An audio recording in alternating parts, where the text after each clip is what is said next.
Hello, hello, hello, everybody. Greetings, adventurers of Vera. Welcome to the welcome to Tavern Talk at the Golden Feather Tavern.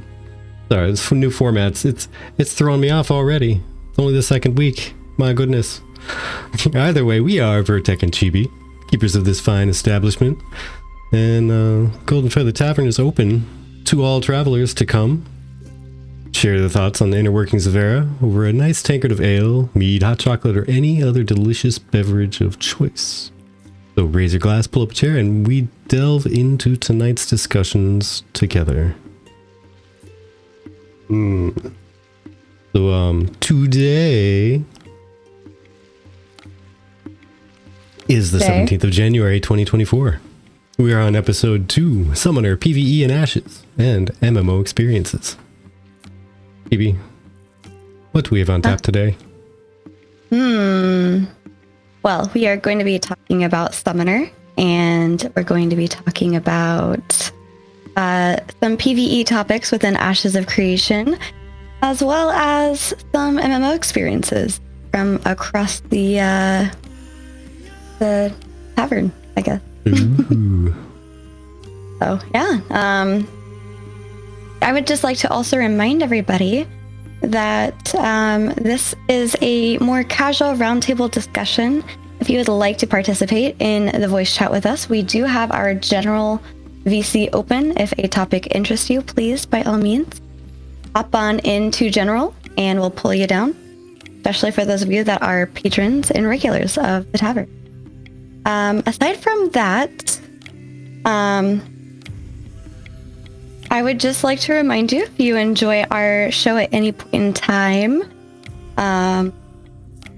please feel free to give us a like, a subscribe, and click that notification bell to know when we go live next.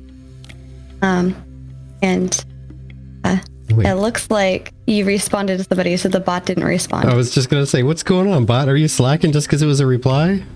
You jerk. Not even listening to me. I mean, I guess it's not spying in my conversation, so I'm okay with it. It thought you were talking to somebody else. Wasn't sure. Back to work, Barback. Get out of here. Barback's job never ends. So, let's talk about...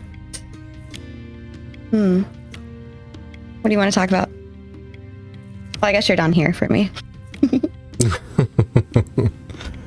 Well, why don't we just start and go on in order of the title we have there and talk about that summoner stuff. Okay, that works. So we put up a post last week on Summoner, and we said, for those that want to play Summoner and Ashes of Creation, why? Why do you want to play? And I shared these last time, but I'll share these again. Oops, that does not work because those are the titles, not the actual link. There we go. Nice Gaming had done these. I think maybe it was this one. Yeah, maybe.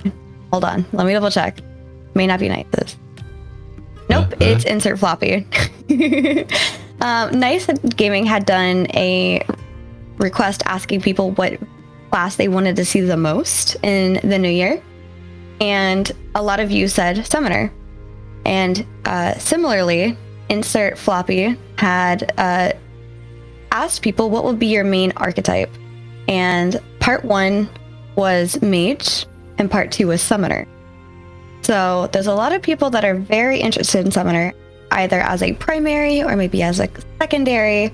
And for full context, I'll be pulling this up in just a second, but it's a server peer version. We had asked this out on Twitter Space and put out these posts by Nice over there as well.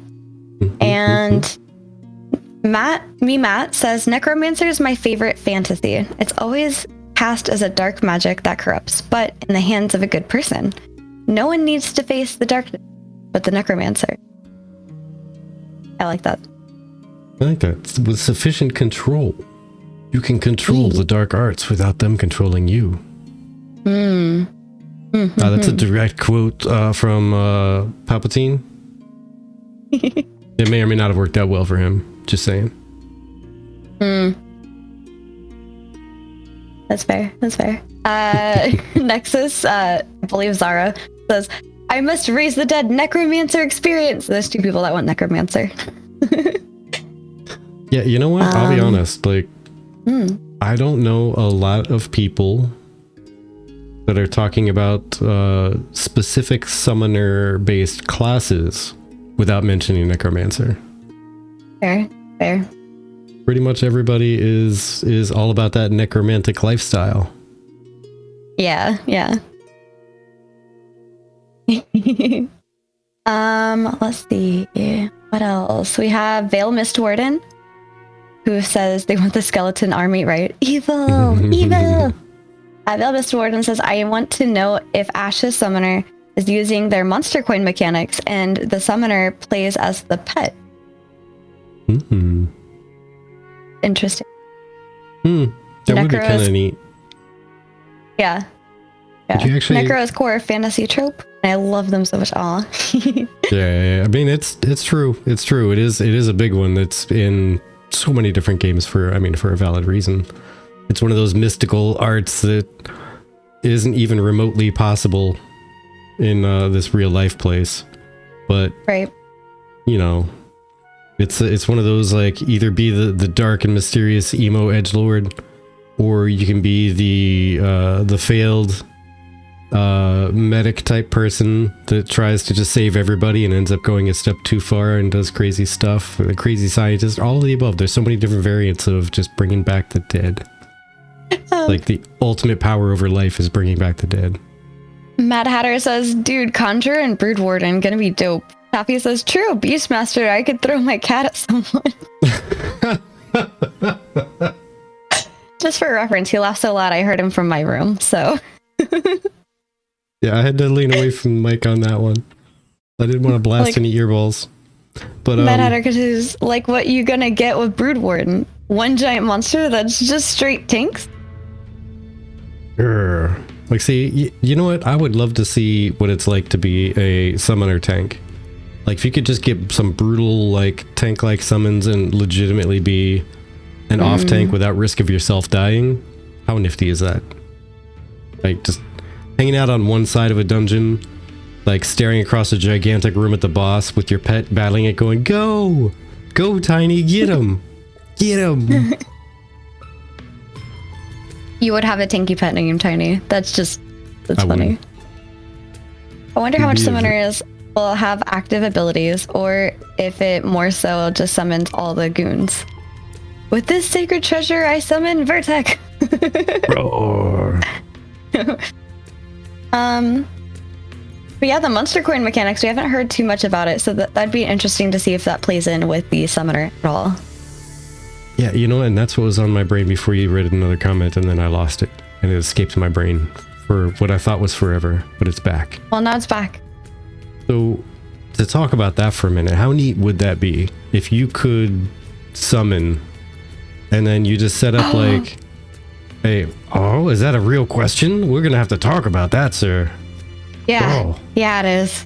But yeah, how neat would it be if that was an actual thing? If you could set up like a quote-unquote pet toolbar for your summoner, and then you're actually like casting your major cooldowns while he just auto attacks, and you take over the summon and start doing like vicious claws and jumping behind the boss and taunting and stuff.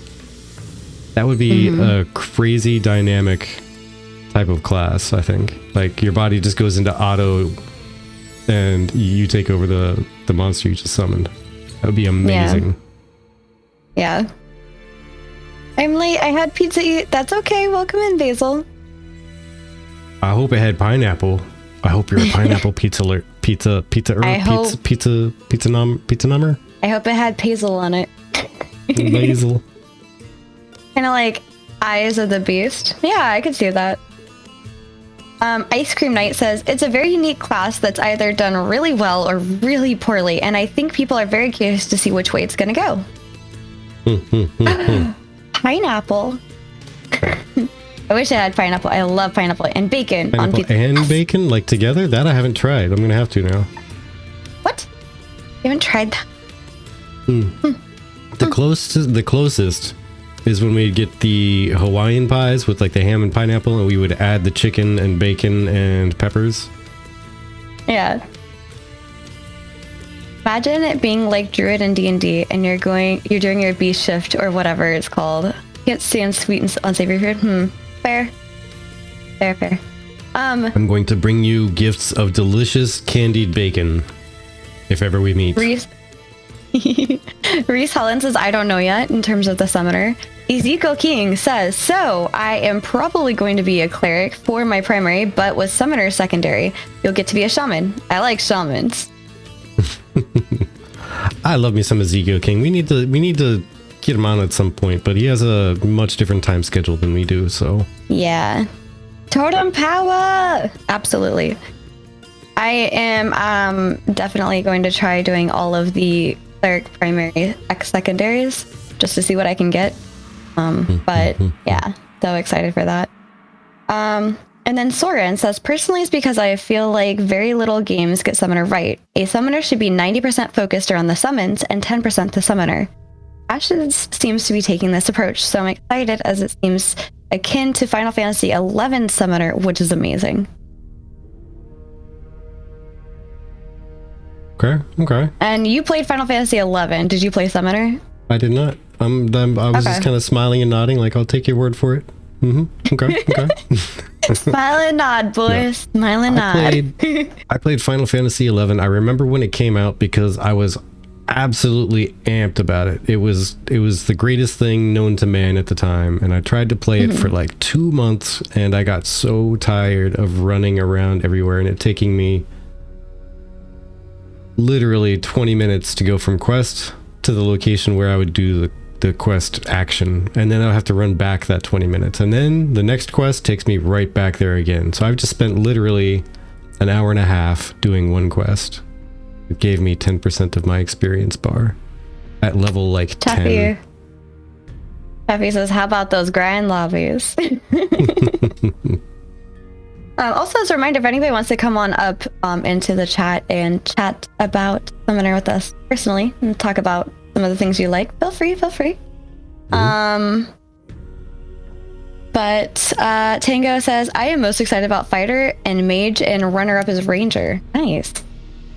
Those are some pretty good ones, and I bet you were pretty stoked about Ranger. Although I would like to know what you thought about the bow for the Ranger. Do you feel like it's bow heavy? Is that a problem if it is? Do you like it if you don't? I know, Mad Hatter, it's to everybody. I'm over here being bullied live. Inserts more effective I'll just make Hatter mad. Sure.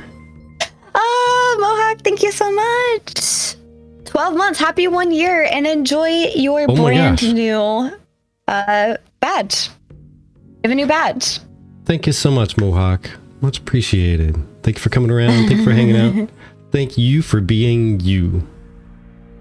Hello, Onzington. How are you doing? Onzington. Hello. We're doing fantastic. I'm pulling up the community part because I also put this in our Discord community topics forum area. Oh. Am I only able to make jokes about my... Wait, I am able to make jokes about my name. Only I... Oh, God. I keep reading it wrong. Wow. 1 year! Stop. Wait, cheers to that, yeah? Cheers to that, indeed. Cheers. I'm gonna nibble one of my cherries off my straw here. Okay. Nuclear Tango says bow with two-handed sword would be cool. Absolutely. I could see that. All right, so some responses from the Discord. Mad Hatter says Summoner gameplay reminds me of RTS gameplay in which you manage your units, using them to attack, defend, etc. You can send them to protect allies and support them by granting them buffs, which will be part of the Summoner's toolkit.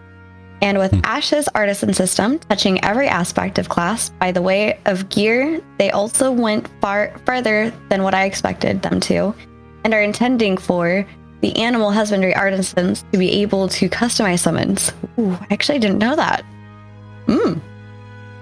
Also, I'm a fan of controlling armies of creatures and such. I just imagine Mad Hatter being like the Pied Piper, but like way more badass.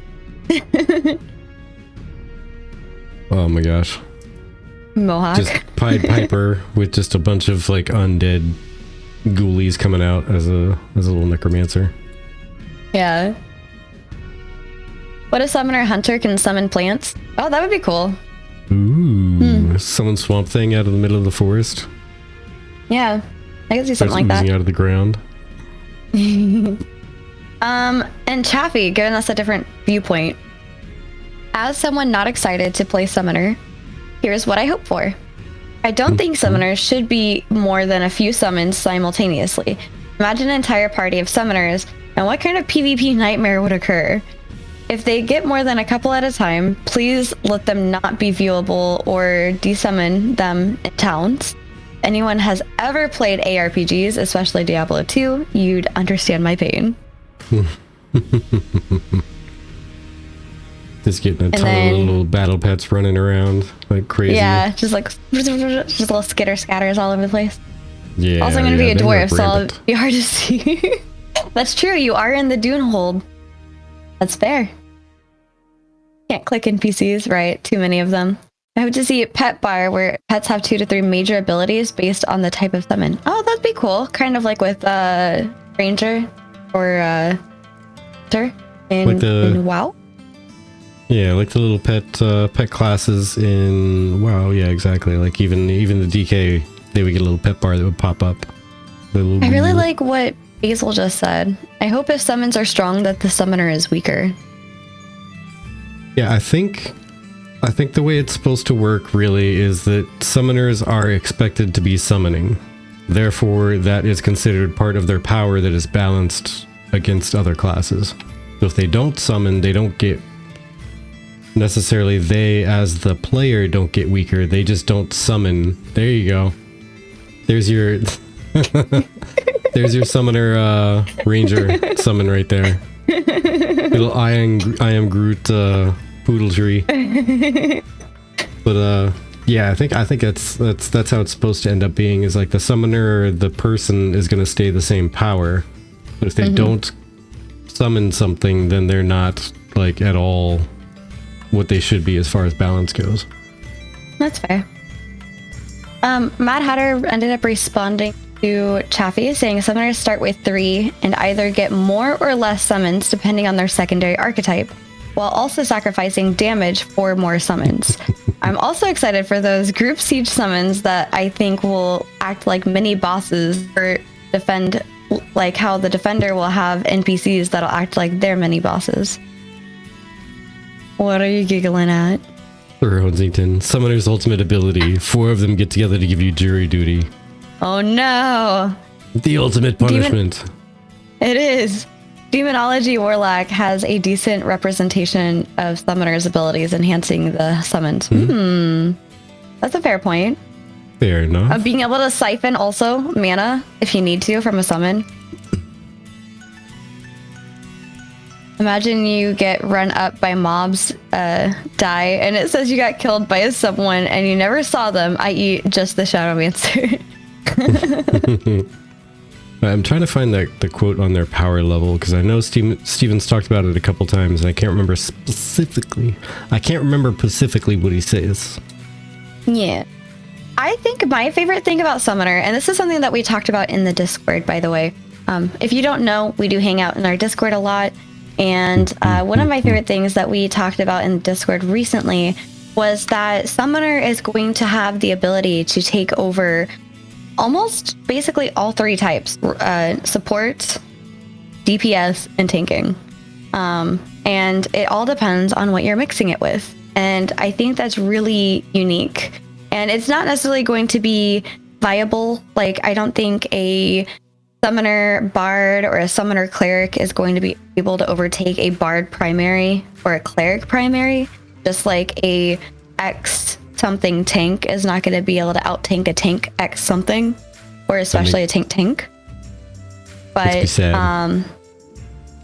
I think at least that adds a good variability. I mean, it reminds me, if you were to do Summoner X Cleric, I can easily see the Scholar in Final Fantasy XIV, where you have like your little pets that are dealing buffs and healing and stuff like that.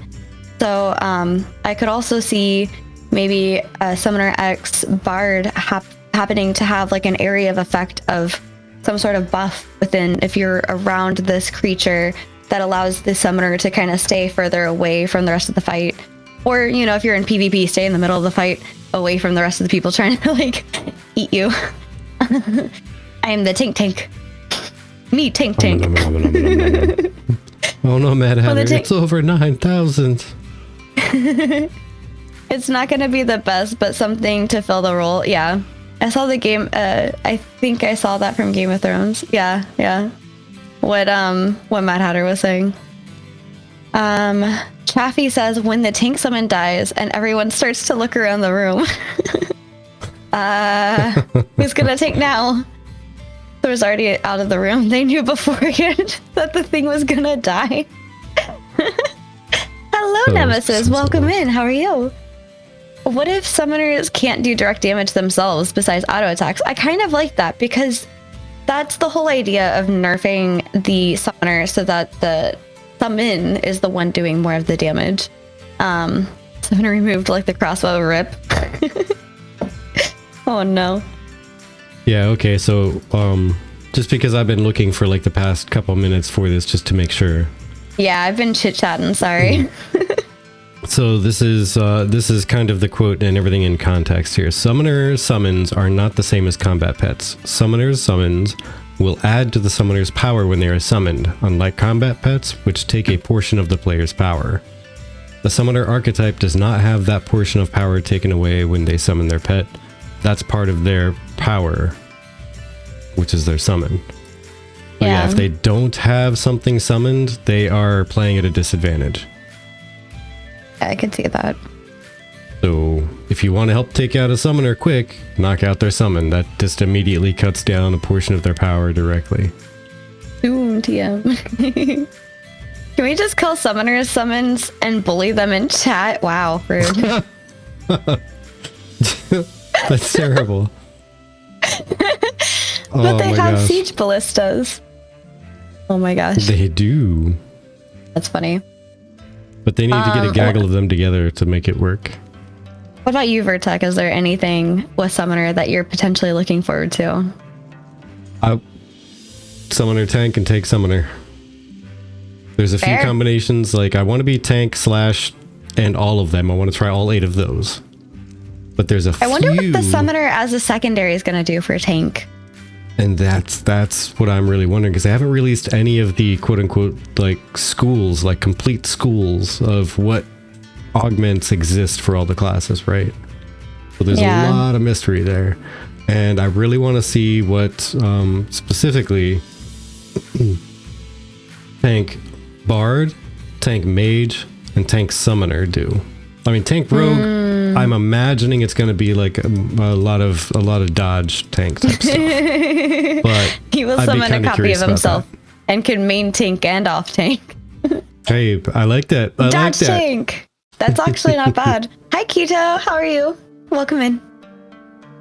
It's Keto. Is it Keto or Keto? In my mind, it's Keto. Hyper. Like kitty. But Keto. Enjoy your lurk. Like the diet. Keto. Okay. Gotcha. Thank you. Why, thank you. Hey, yo. How's it going? Never have a direct attack to hit your mirror image. Yeah, I like that, actually. Just the whole mirror image idea.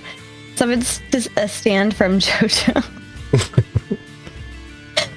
All right, so real quick, next week's topic is going to be on utilities. That is already up on our Twitter, and I put it up on Discord as well. Yes. Okay, cool. Here is the Twitter link. Whoops. I am apparently pasting stuff. I'm copying them.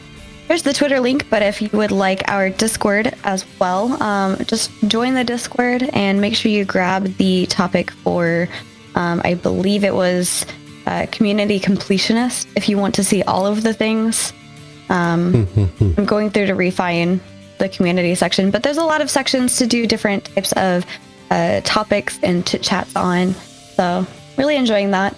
And as always, just a reminder, you are able to join us in Discord if you would like. Just put yourself in general. We'll drag you down. So and, which one should we? Yeah. By the way, real quick, welcome in there, Demon Soul. Thanks for stopping in. I see you're doing I welcomed it earlier. He did the lurk, yeah. Yeah, thanks for swinging in, doing the efficiency strat like I try and do, where I'm lurking on all the friend streams at the same time as we're streaming. Sir Onsington said, out of control mirror images for rogue archetype would be cool if it didn't lag the servers. They're fun to play in MOBAs. AoE would counter. Ranges would cry. Probably.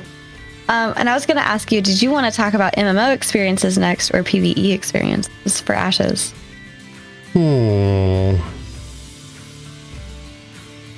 Let's go PVE, because that'll be short. Oh, really? Okay. So, in your opinion, does Ashes of Creation support PVE? And I'm going to put up a poll for this. Yeah, you know what, Mad Hatter? I was just telling Chibi today, I need to get a separate pair of glasses specifically for streaming.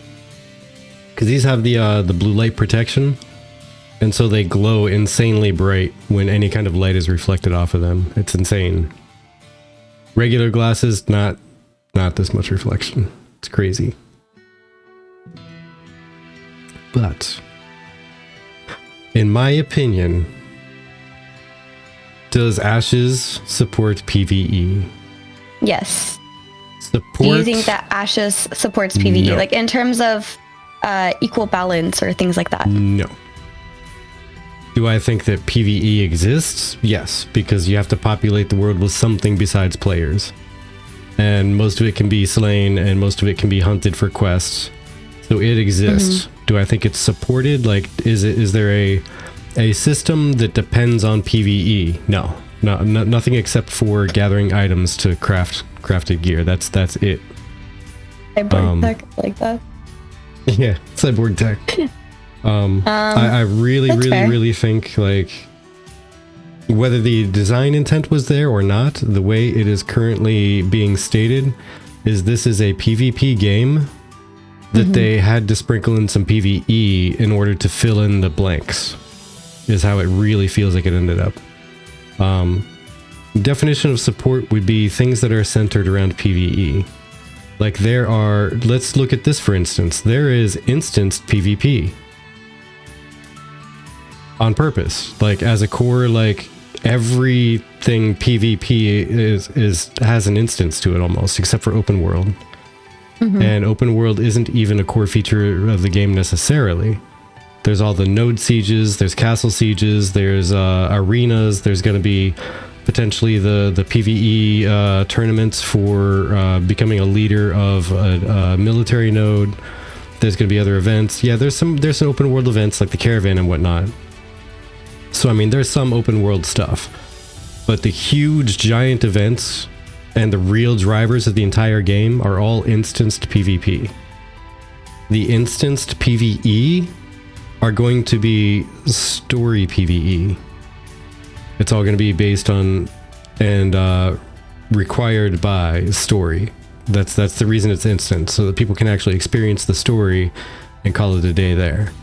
But when it comes to competitive PvE, there's going to be zero competitive PvE. Guaranteed.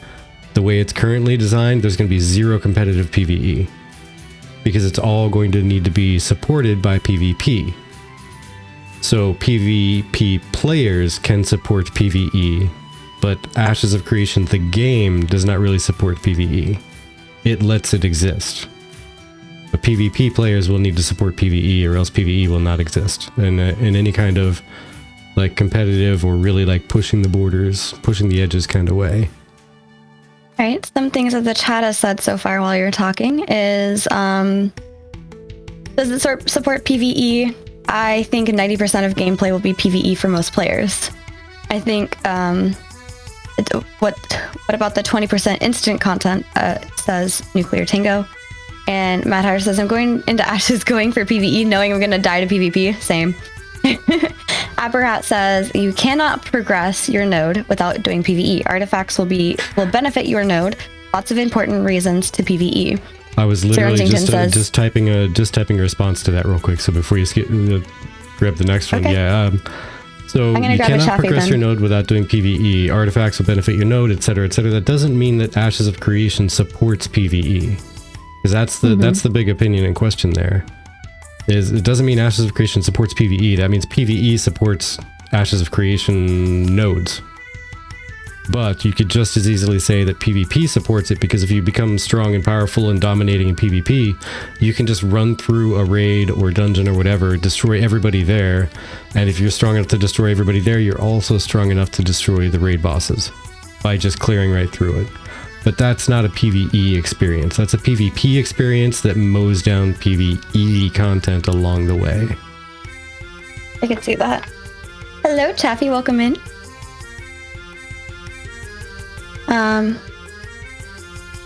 Let's see. Stuart Undington says events. Events will be PvE. Let's see. Nair says, so it has to be instanced to a major degree for it to be supported. And Tango says, in response to you cannot progress your node without doing PvE. In response to that, Tango says, well, sort of. Even those will likely cause you to encounter other players and compete for those artifacts. And Nair says, I see. So you're thinking more like raiding as PvE. I think raiding is an aspect. Raiding is an aspect. Thank you. Welcome in. But that's the thing, like supporting PvE. That's a very specific term or a very specific phrase that means that Ashes is supporting, as in holding up, coddling, catering to, insert whatever words that mean that the game itself is saying you need to succeed. And the only way to do that is to make sure that it can stand on its own. And so with PvE just existing as random monsters between towns that you kill during quests, that's not supporting PvE. That's letting it exist if the PvP people don't kill you. Taffy, what do you think about PvE in Ashes? Well, first off, hello. Hello. Thank you for having me. Of course. Hello and welcome in. Thank you for joining. But of course. Yeah. I'm sort of with Vertec here. I think early on Ashes is going to have PvE issues. Because I think they're really just going to be focused on the bigger mechanics of PvP and balancing and all of, even out of beta, we're still going to be balancing, guarantee it.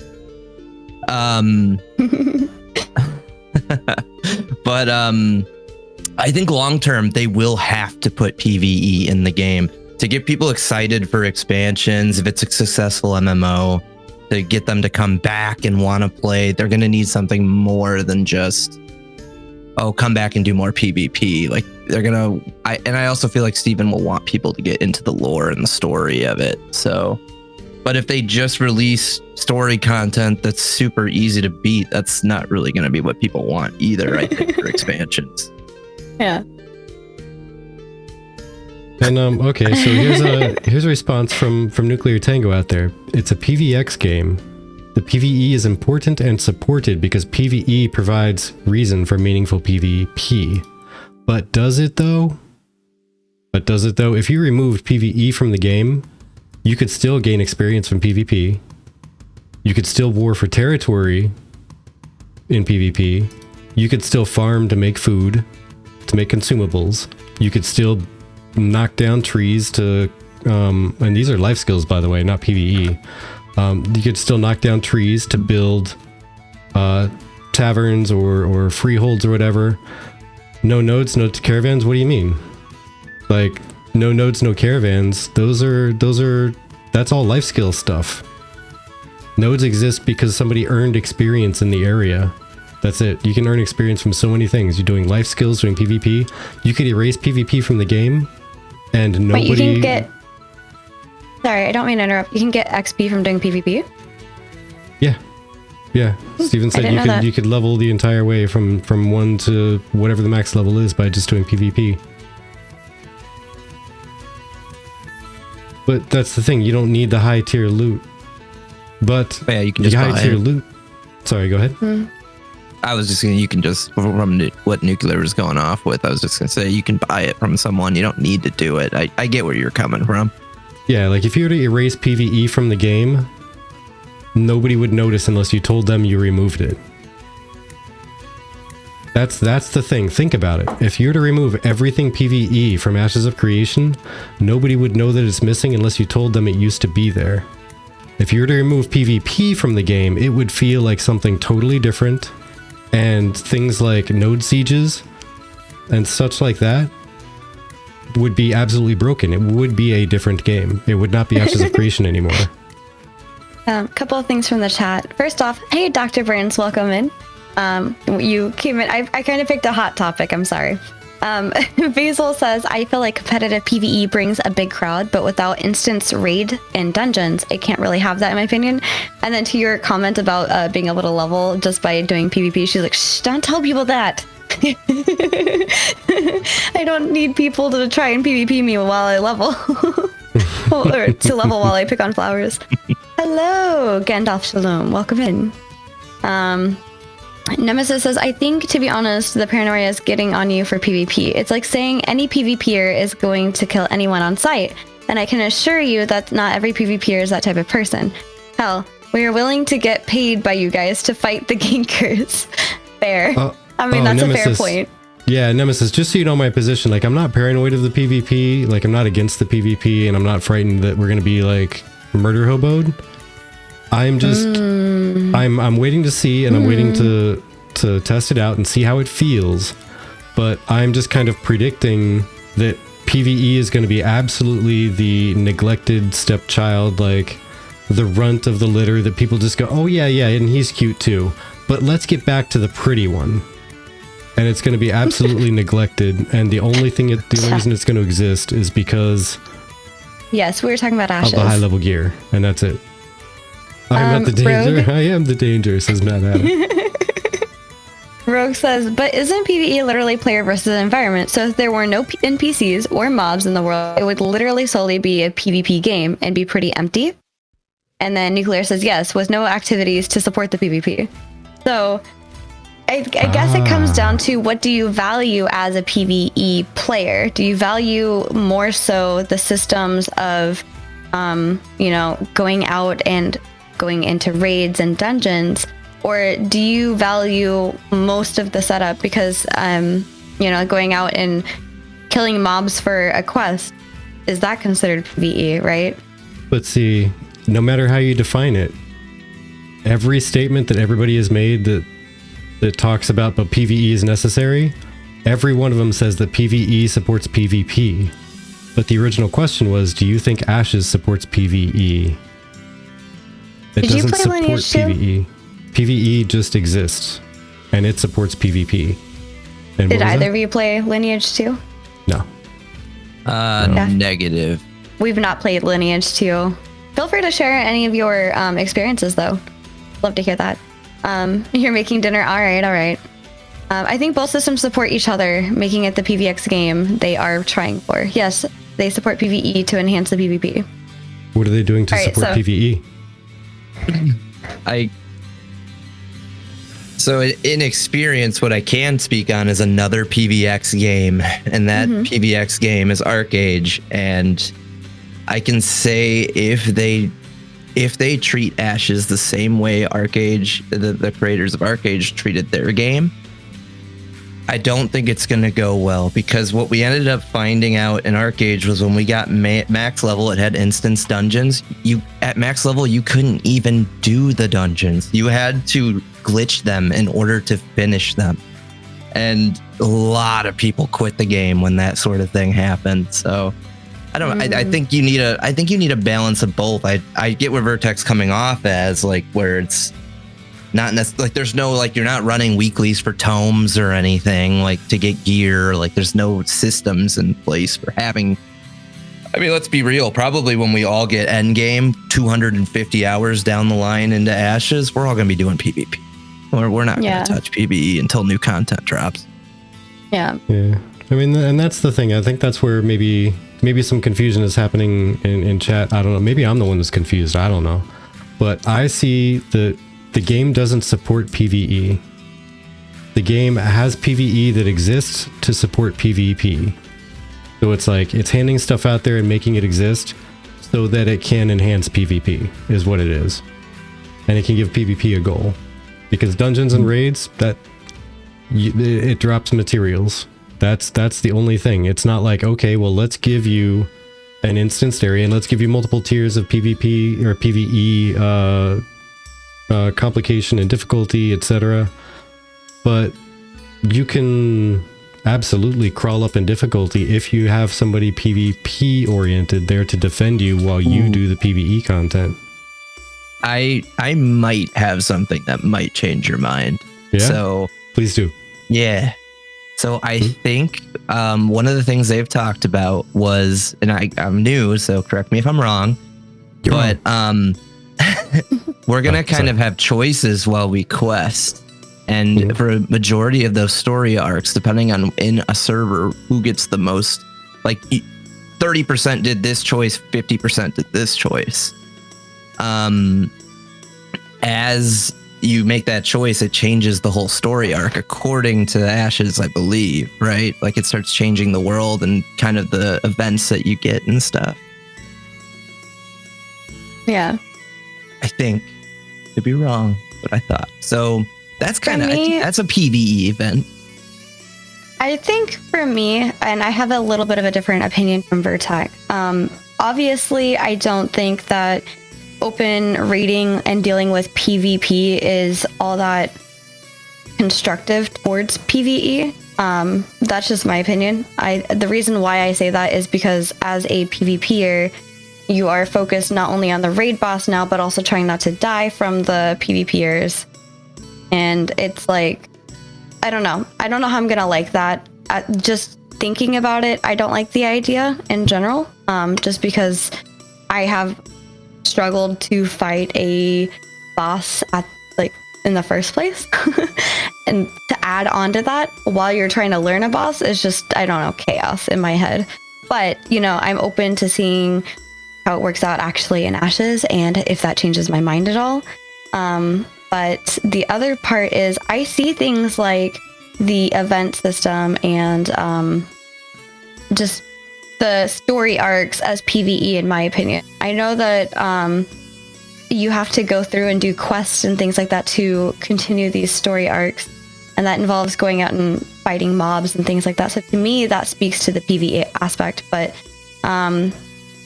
I don't know. I see it a little bit of both ways. I'm a little bit in the middle. I don't really like the fact that PvP has more instance capability in comparison, because like the arena is instance, for example, 100% of the time, versus there's only 20% instanced dungeons. But we'll see. I don't know. I have to feel it myself before I can give a real and honest opinion on that. So my guess is to take down an open world boss in primetime. Guilds and or alliances have to form several raids, one for the boss, one for protection. Yeah, I could see that. I mean, Steven did say that this game is going to force people to work together, and the reason why I wanted to talk about raiding is there was actually this forum post by Stalwart kind of talking about how they're maining ESO right now, and the end game raids in the game is a ton of fun to him. The harder difficulties than achievement hunting. It feels very rewarding to complete them, and 12 of his friends work together for months to optimize the group and perfect the mechanics. And it's one of those things that's not going to be exactly the way that is going to work with Ashes, because you're going to be doing that alongside defending yourselves. It's not going to be I don't know if ESO is open world or not. Just putting that out there. I've not really played ESO, so I cannot speak to that. But I can speak to World of Warcraft, and I can speak to Final Fantasy, and both of those are instance. So that's why I'm saying for myself, I have no idea. But Rogue says, I'm super curious about corruption negatives from ganking to see how Intrepid is going to make PvE viable for the community, if that makes sense.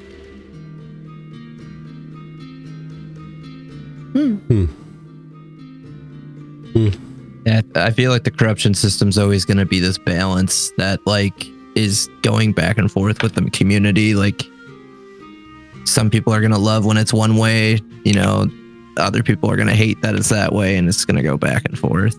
Yeah. Yeah, I think. And sorry. And the corruption system, I think, is the only way that I think Ashes as a game does actually quote unquote supports PvE, when really it just supports not being aggressively like dirty fighting PvP, but still it ensures that people who don't want to PvP will at least have some way to fight back by just playing the passive part, by giving someone corruption, which lets other PvP players hunt them down for rewards. Or yourself if they get corrupted enough. Because they get weaker too. Enough. Yeah, exactly. Yeah. So I think it's going to end up being like the one way Ashes could support PvE would be to make the corruption more punishing than it is forgiving. Not that I'm saying I support that idea. I'm just saying if there were one easy change where I could see it being like an actual immediate support of PvE, that would be the one. Yeah. Gandalf says corruption will be based on Lineage 2 system. It's quite harsh quickly. Good to know. Also with Ashes node system, even with an XP applying to nodes, PvP supports PvE, as it will change that nodes are leveled up, and with different node at varying levels provides completely different mob types. And I could see that. And the thing that I agree with in terms of like, I could see its own little like cycle of PvE is what Nuclear Tango said. And by the way, guys, so sorry. The thing that we usually use to put your like comment on the screen apparently has been rolled back and or taken down. So I can't put these up anymore. I'm so sorry. But Nuclear Tango says story arcs are said to initiate world events as well, which could be challenging, world bosses or raid, which could be really cool. And so for that, I see its own little like cycle of PvE. So for me, I think there's PvE, it's just not in the same way we're used to seeing. So sorry, go ahead, Chaffee. I was gonna say that's pretty much where I was getting with it when I was making my story arc point. Mm-hmm. Yeah. And I mean, I'm 1000% open to try it out. I just know that I'm more of a PvE player than PvP, and maybe that's why I noticed all that. But it definitely is. There's a silver platter that exists in Ashes, and PvP players are not holding it. I'll just put it that way. Yeah, I guess it does feel like they are catering towards PvP a little more than PvE with the way it sounds. But again, the actuality, it could be very, very different. Yeah. So the next thing I wanted to talk about is PvE difficulty, which is kind of what we already touched on. So Captain Chuck says, we know that AOC is going to have 80% open world PvE content and 20% instance. This brings me to my question. How will they create challenging open world PvE content? I would say PvP creates that challenge.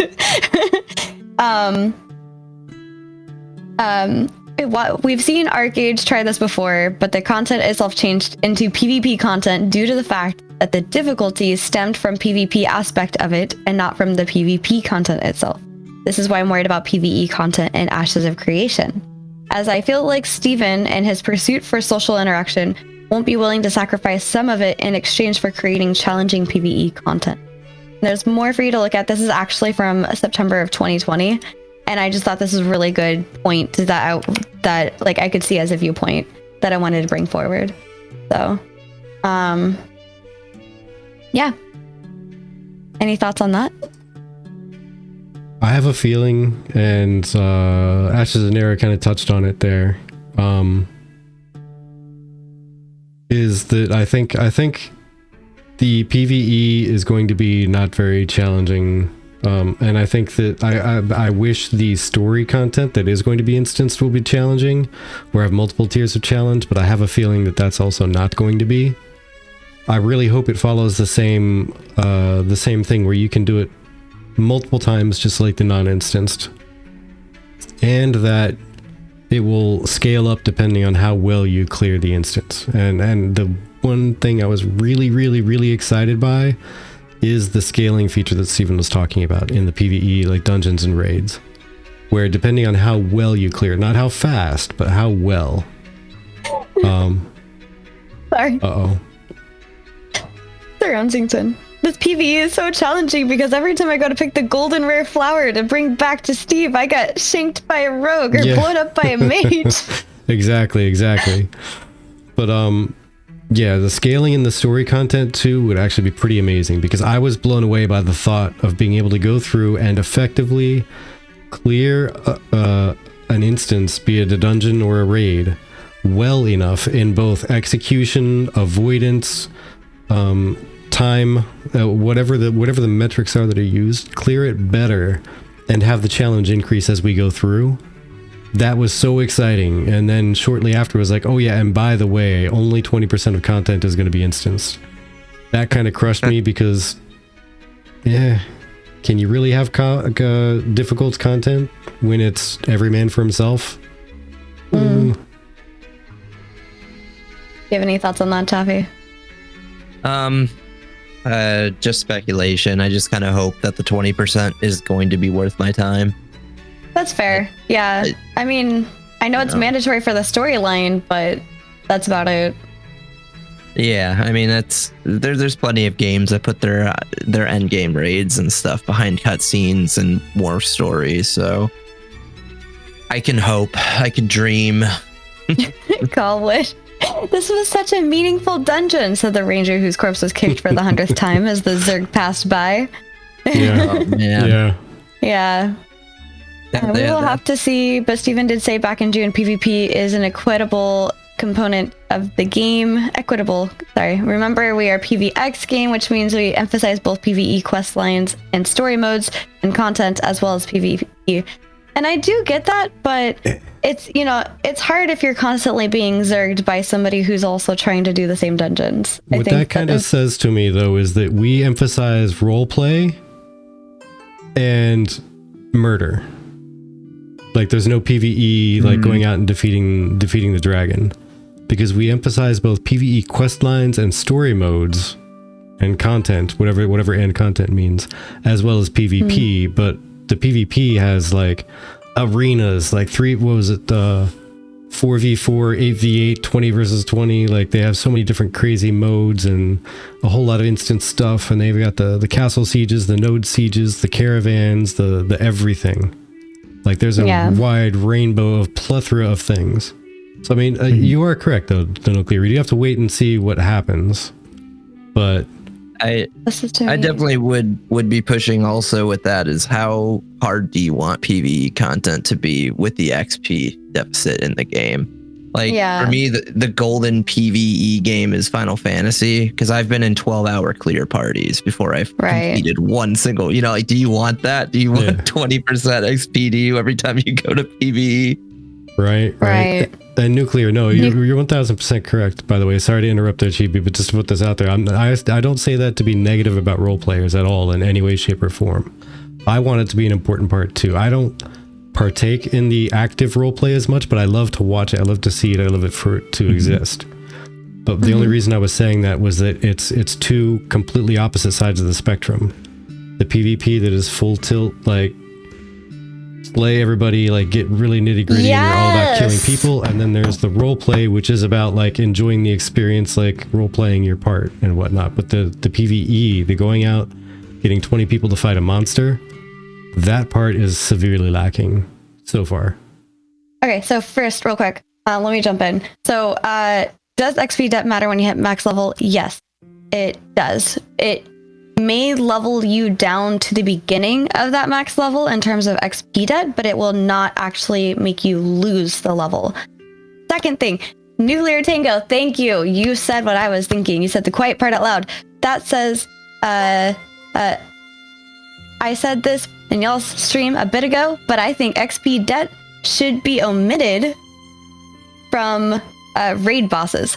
Yes, I agree. Or, yeah, it's omitted from PvP content. It should definitely be omitted from PvE content. I agree, especially raid bosses. And Support Me Central, welcome in, as well as Cook, welcome in. But yes, since carefully balanced instance raids don't seem like they will exist, I hope they just turn up the boss strength. I'd be fine with boss raids, require 500 people to down it. That for me, my only hesitation on that is like, who gets the loot? Am I gonna be there for however long if I don't even get any of the loot? Like, it's not worth it. Again, though, Vertec, I think there is a disconnection between the definition of PvE. If Steven shares my definition, and it also includes all the gathering and crafting and killing mobs and almost all the things not PvP, and he means something else than what you read into it. This is a great thing that we might have as more of a discussion, unless you're really trying to keep pushing it. No. I'll stop. It seems like everyone thinks the PvE is everything but literally going out and murdering players. So I'll accept that definition. That's fine. I was going to say, I feel like this is a great discussion to continue on in our Discord forums that we have now. We have a little community section. If there's something that you want to discuss, like, I don't know, does Ashes of Creation support PvE? That'd be a great place for you guys to type what you think. And I'd love to see what that conversation turns out to be. I would like to just go ahead and move on to the MMO experiences. And the reason why is because there is the whole achievement. And so Visox on the forums asked if there'll be achievements like in WoW, and that I think Ashes should track achievements, and imagine displaying being world first 50, fingers crossed. And there is actually achievements, but let me go ahead and link this first. But what are your thoughts before I pull this up? This was a hot take we talked about with Dylan a while back on one of our podcasts about like achievements should not exist. But what are your thoughts? Do you like them? Do you not like them? I love them. I'm all about achievements. I'm all about... I have a completionist streak in me, which is where I also would agree, folks, to your... and this is where maybe I didn't really clarify, or maybe the clarification didn't come through in conversation.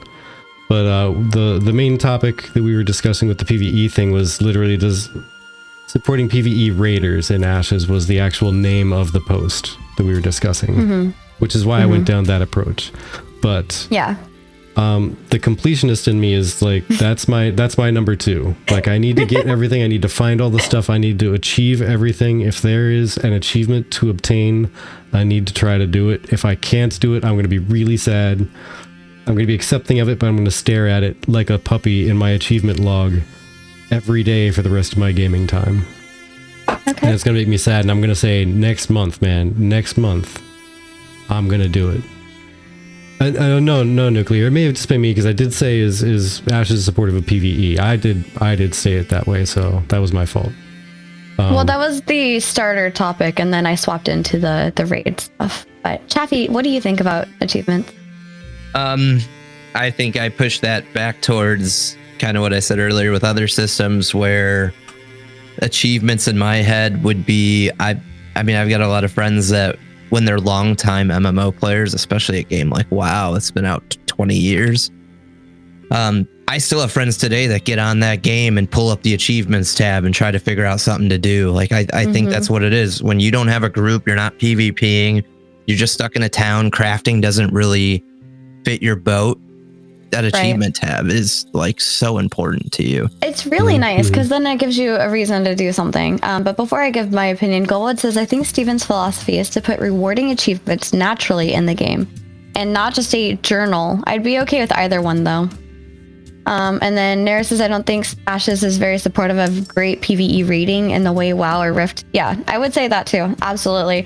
And yes, I replied to you already, Roar, but yeah, we played WoW. Vertec and I played WoW for the longest time. And then we disliked WoW again, because we went into WoW together, because we already disliked WoW. Yeah, we disliked it a little bit less with each other, and now we're not playing it at all. But yes, so achievements will record things of note that happen in Ashes creation, such as server first achievements, in instance, significant boss kills. Guild achievements, such as guild hall ownership. Certain titles will unlock certain special abilities or stats during sieges and events. That's pretty cool. There'll be a mix of character-based and account-based achievements.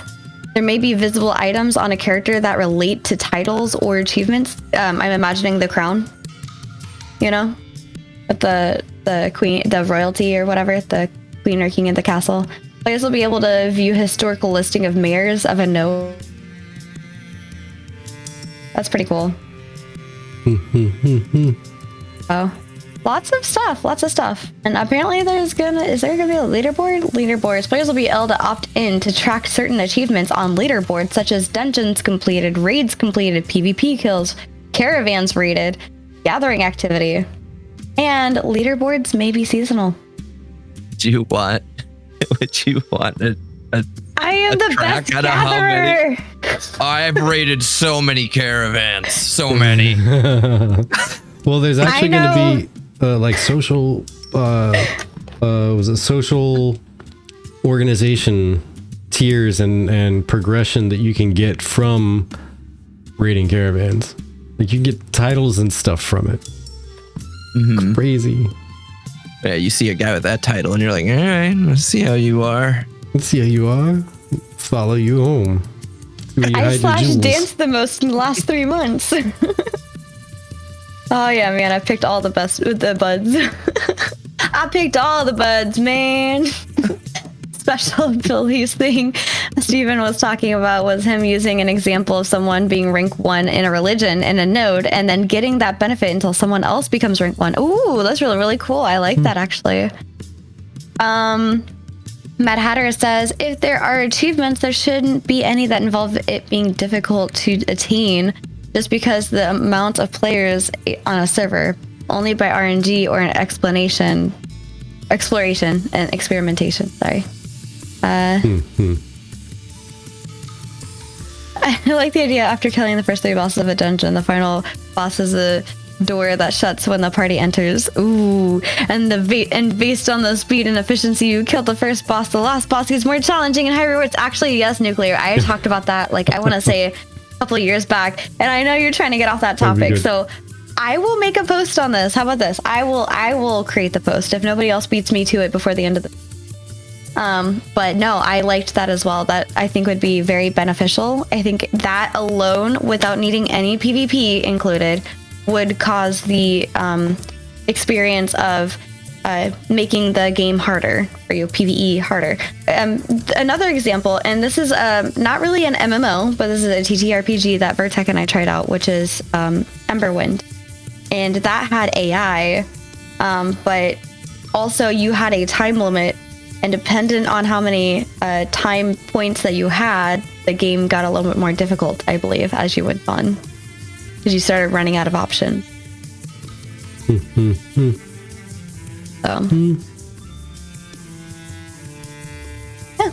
I like achievements. I think achievements are really awesome. I also am a achievement hunter.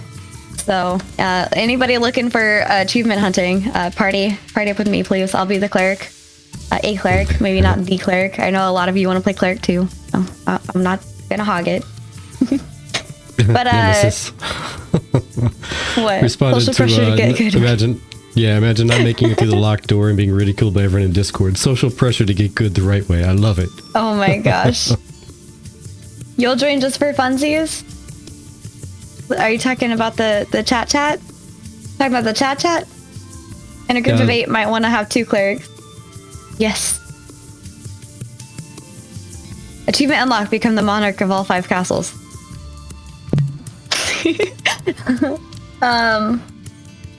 So Tyranthraxis wants to know, when is the last time you've seen satisfying 1v1 PvP match? I know that there's a good amount of people that I were friends with in World of Warcraft that loved PvP so much they would like look around on the outsides of the towns like Orgrimmar and look for people to 1v1 with. Some of those were really good, honestly. And I mean, we watched Nice the other night. That was pretty cool to see. I like it when they don't end so quickly. Those to me are more satisfying. Yeah, exactly. Like have some actual time for some excitement to build and some drama. Like watching people, battle back and forth and run away, having just enough time to get yourself healed just enough to last a couple more, like 15 seconds, and then the other person does the same. And it's back and forth. That's fair, Tango. Thank you. I appreciate that. Duel in front at work every 10 minutes. Yeah, exactly. Group versus group stuff. I like group versus group. This is particularly on 1v1, but I love, like, I will say as much, and I've said it before, I don't really like PvP. I know my stance has changed on this a little bit, but as much as I don't like PvP, I love group PvP, like the Wrathy Highlands, the what do you call this? Battlegrounds. Like the Battlegrounds. Those are fun. Yeah.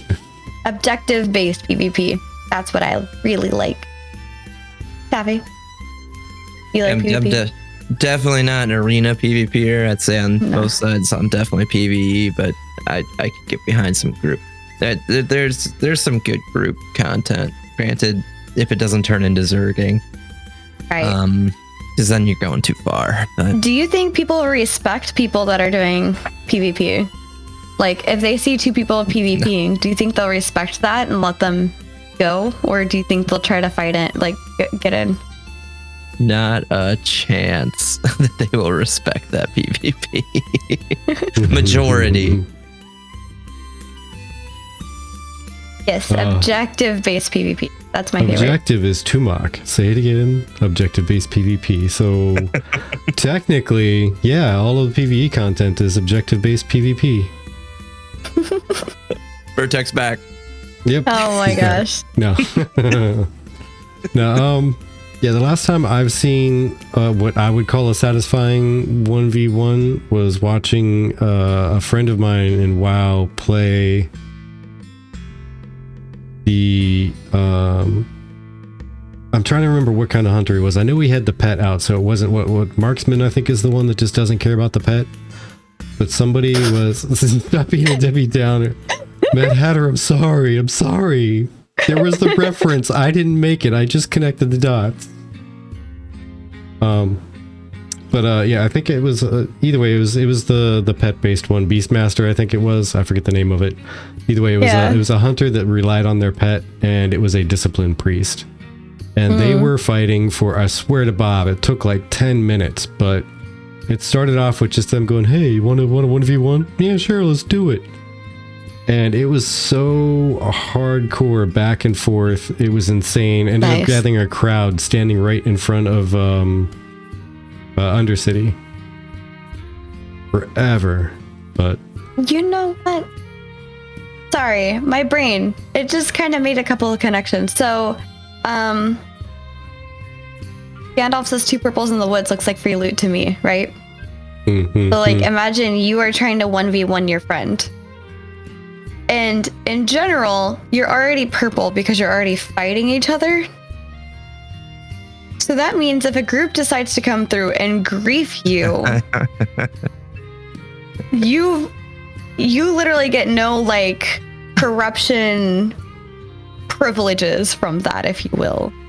Because you were already PvPing, you're already flagged. That's a bad time.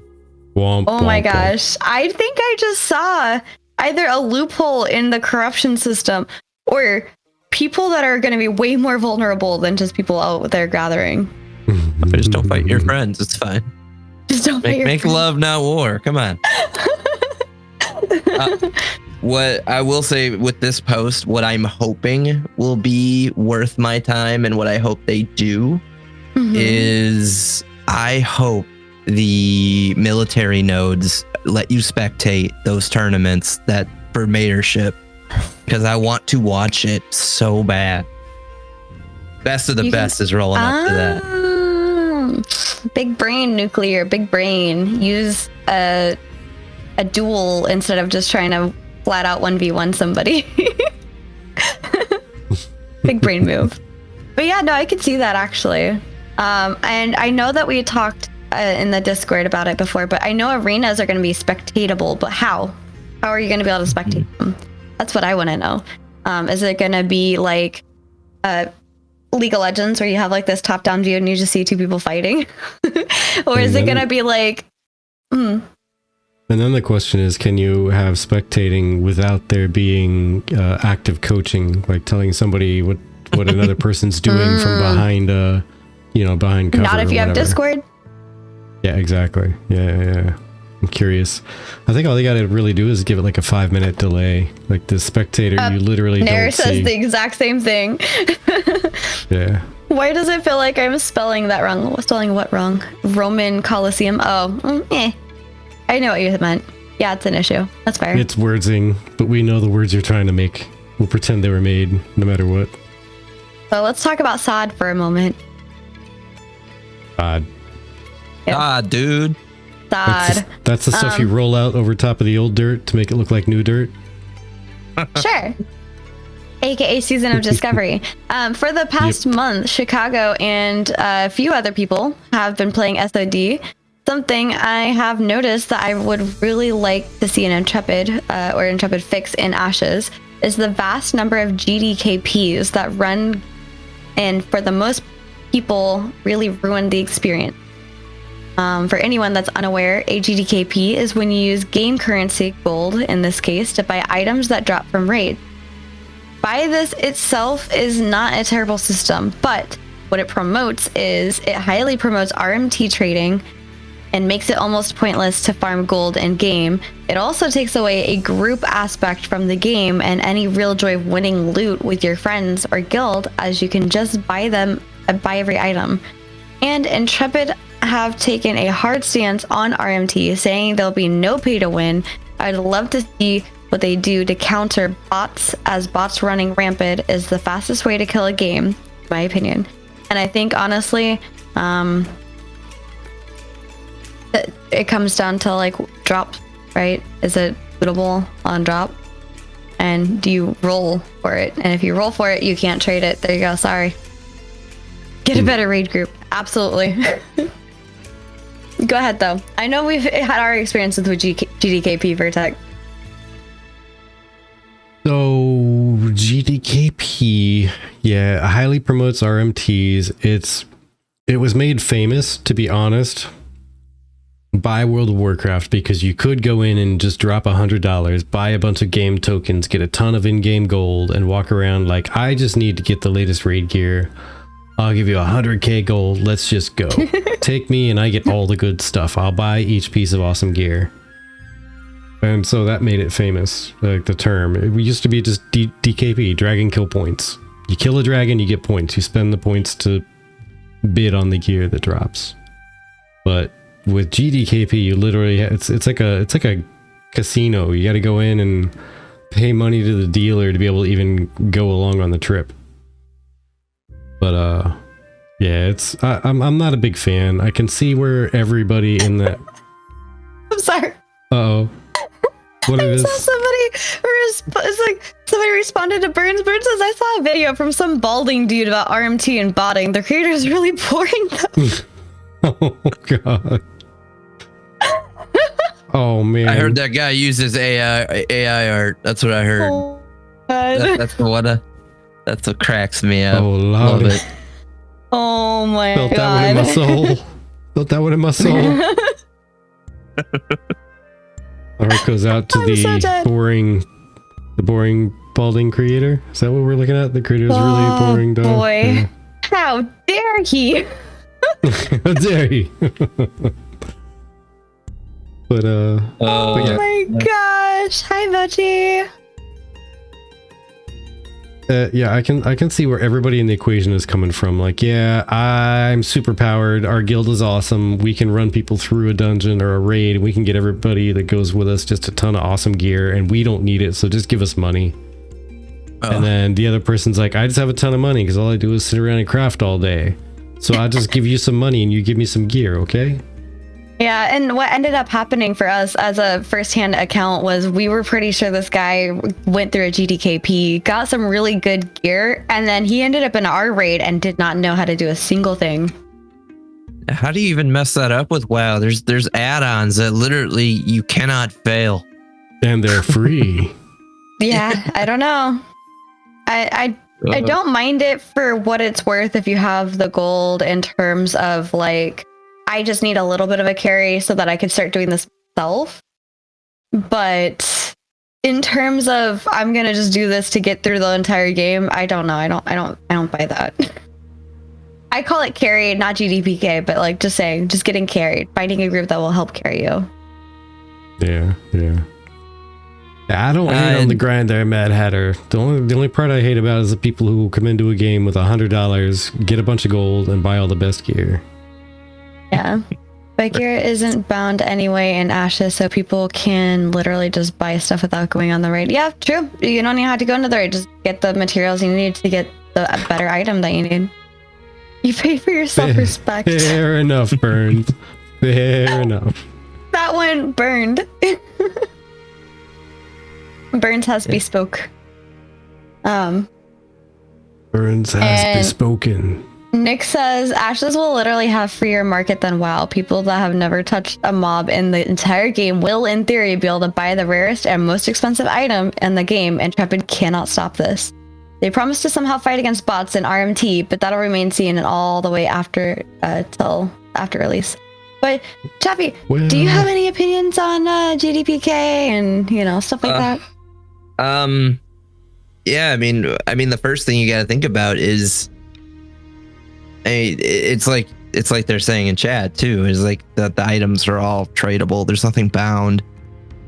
But I don't.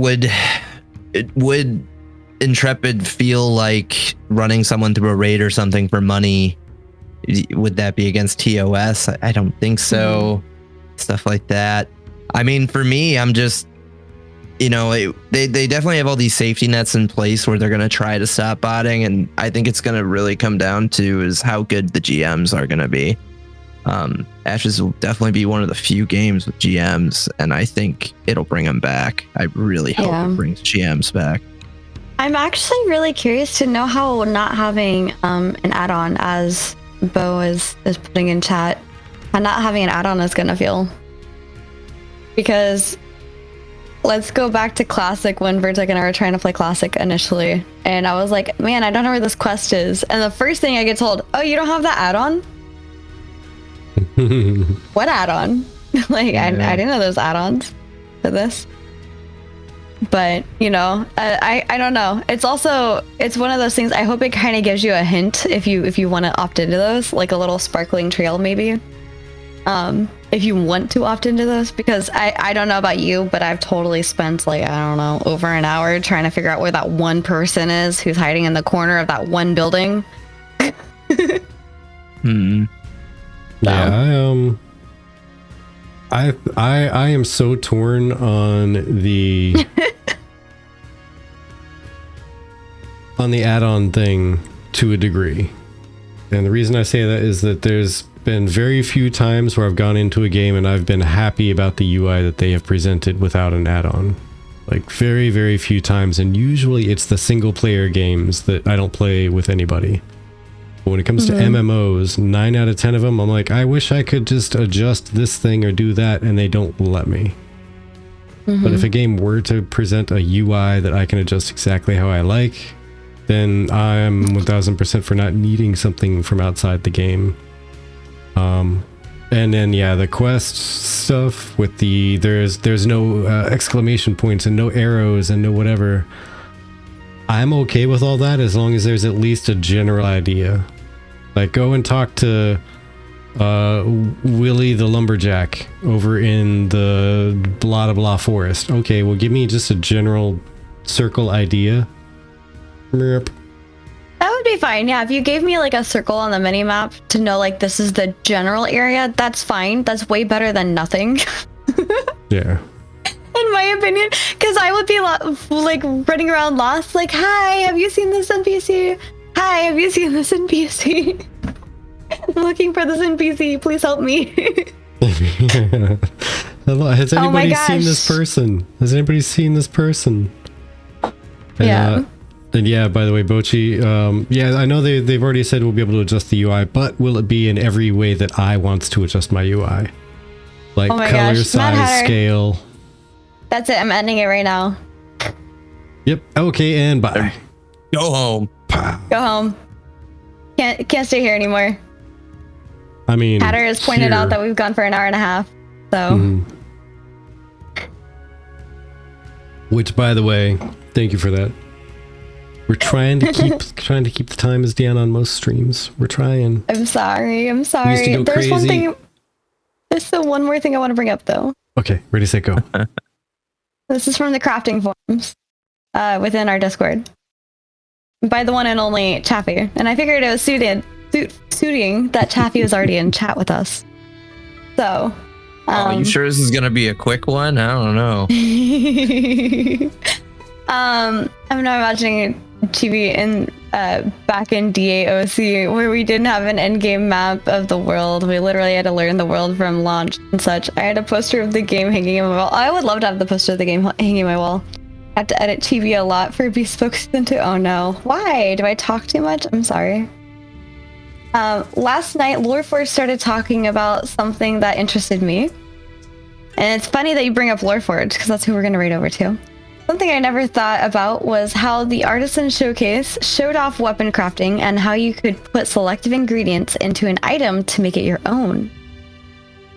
What do you think this means for food, drinks, and potions? Do you think there will be enough complexity that someone may take 45 minutes out of their day to visit a specific tavern because they specialize in a particular valuable stats? Maybe you hold on to your stock and work a real server cook job, asking what people want and serving customers, which is something that will come with the experience of messing around with different ingredients. I know I look forward to some Vertec mead in the future. Oh. Need to make me some more meads. I miss it. I miss making the mead. Yeah, it's 2 hours tango. 2 hours, yep. I have Vera on my wall. Only question is if Steven is selling it to me or if I'm making it myself. I love it. Is that pergola? Is that what that is? Or porgal? I don't know what that is. That thing where taverns could specialize and stuff. Yeah. Taverns, I believe, can choose a specialization. And Vertex, since you responded, if you want to read through some of that, and I'll give my response because I promised Taffy I would not respond till today. Hold on, read through some of what? Because you were reading things and I have no idea what you were reading. The crafting forums where Taffy posted the brewing, cooking, and alchemy. He heard Vertec mead and that was it. He was like, oh, yeah, man. yeah. Equation started happening. Pretty much. No. Oh my gosh. Hold on, I'll find where did you leave off? All right, it's okay. I just read his. That's all. Okay. You're literally the first response. Oh, I thought you said read more of it and then you'll respond. And I was like, what else am I reading? I don't know. What else am I reading? The comments, mister. The comments. Read the comments. Read the comments. Your own comment. Okay, I'm going to read my own. I'd love to dump a bunch of time and money into the food, drink, recipe research. And honestly, this is possibly my biggest reply anyway, so I'm going to read it anyway. That's why I wanted food, you drink, to recipe do it. research and end up being the only tavern with a specific food that tons of people want. Really hope recipe experimentation and discovery is a big thing.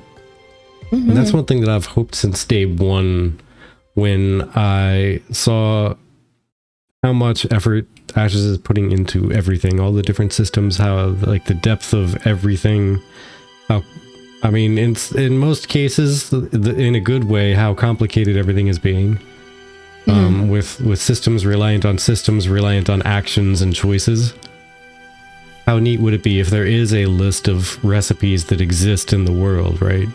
Even if those recipes vary by what has been unlocked. Like, has there been a scientific node that's hit Metropolis with elves as the majority race that contributed toward it? Okay, cool. Now you have these recipes that the world now can possess and earn.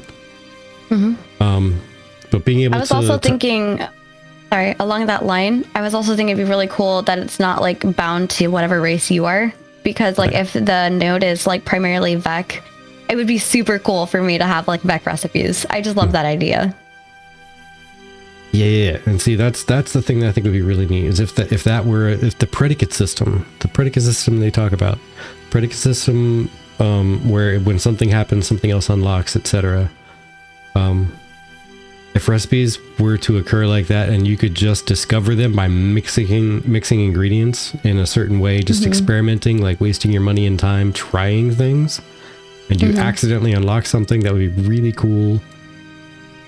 And I think that would be amazing. I would absolutely bogard that recipe. I would hide it. I would write it down on a post-it note, and it would be stuck on the bottom of my middle drawer on my desk or something weird like that, where nobody would ever think to look in the lifetime of ever.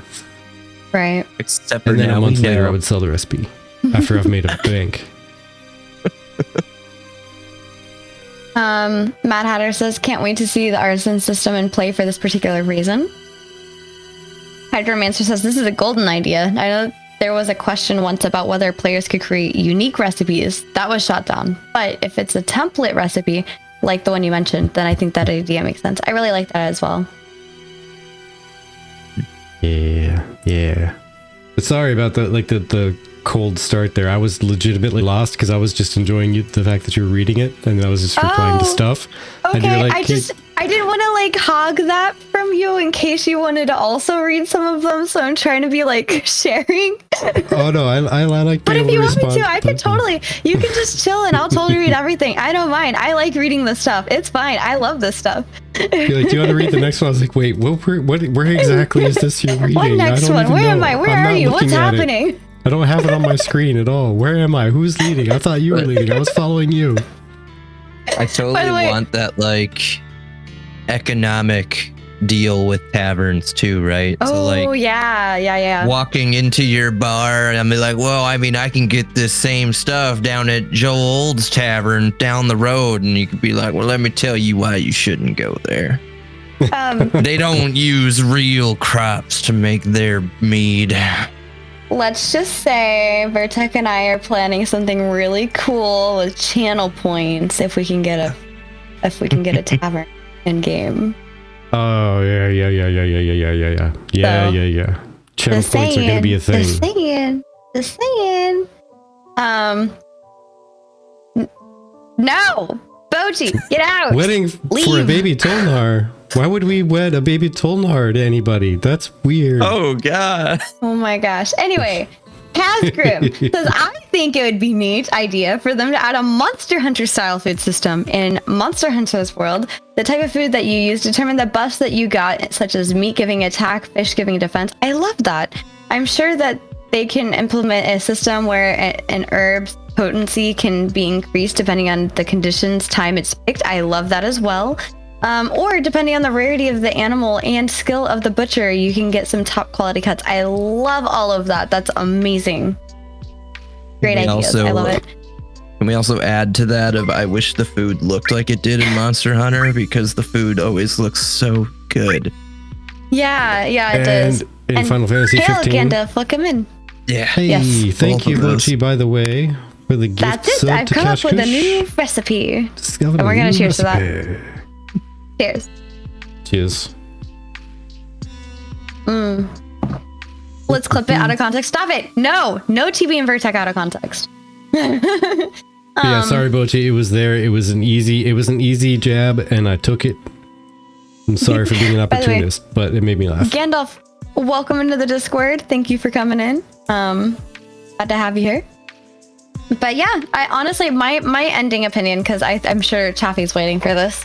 I would love if it's something kind of like Legend of Zelda, where if you can figure out which ingredients you can put together, you can get different stars worth of food that give different various buffs. So like a lower quality food would give you a light buff. A medium quality of food would give you a more heavier buff. And then the higher quality of food would give you like the best buff. And I really like that because you can kind of see that with potions as well. And for example, I made using the same 2 ingredients. Perhaps one was a better quality than the other. There was no way to really tell that in Breath of the Wild. But one potion for the same thing was like 3 minutes. The next was 5, and my best one was 13 minutes long. And I really enjoyed that. It had this creativity, and I started noting down, okay, when I mix this and this, it makes that. But I really do think when you get as complex as adding quality of food items in there, as well as the ability to get, who knows, a citizen of a node that is not of your own race type in terms of primary race for that node, I think it would be really awesome to have the ability to grab their recipes, because if you live in Africa, you're going to learn African food. If you live in Australia, you're going to learn Australian food. If you're going to live in Korea, you're going to learn Korean food. And I think that it would just make sense that it's not locked to a race for learning those recipes. Yeah, that's my response. I like the creativity and the exploration of it. So, yeah. Now here's the fun question that I'd be curious to ask somebody who's like a proper economist in games. Is I wonder which one entices people to go with the high tier of food more so than the lower medium, versus just always making the high because it's the best, versus like which one's more profitable in the long run for a crafter to make the tiers evenly spaced, so that say the low tier gives you complete random numbers, but just for escalation purposes, 5%, 10%, and 15% buff difference.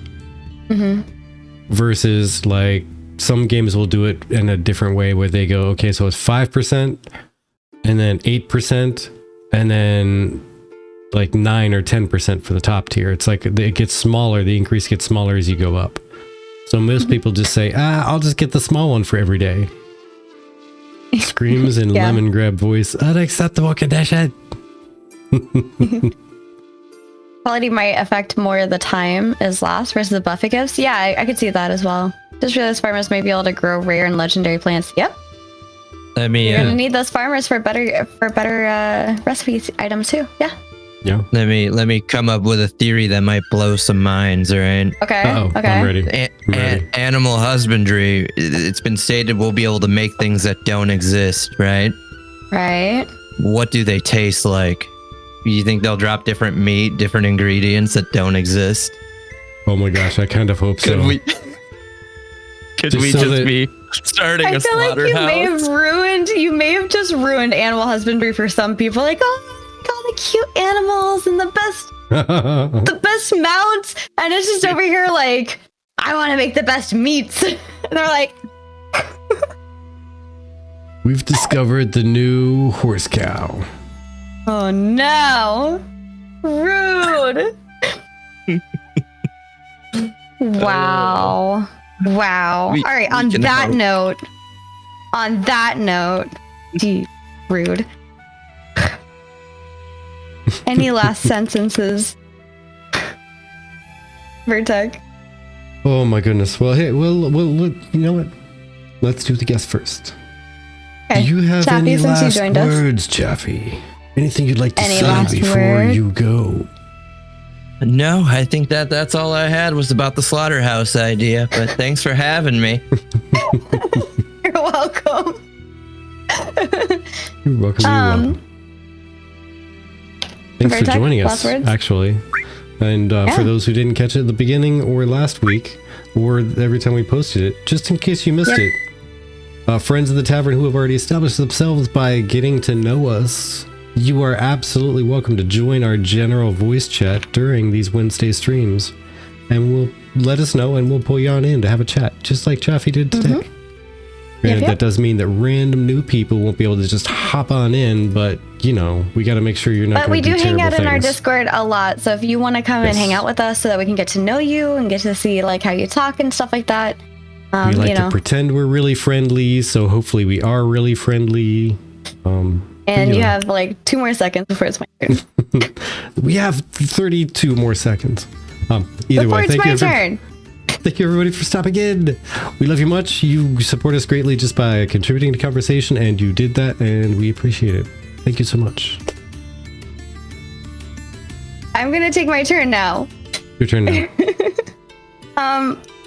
My final is yeah. Let's see how PVE itself with the raiding and the food stuff, because both of those I think you need PVE for. So, but we're gonna raid over to Loreforge, who's got Decano on board to be guest tonight. So please feel free to give them a good sleepy owl raid, and on we go.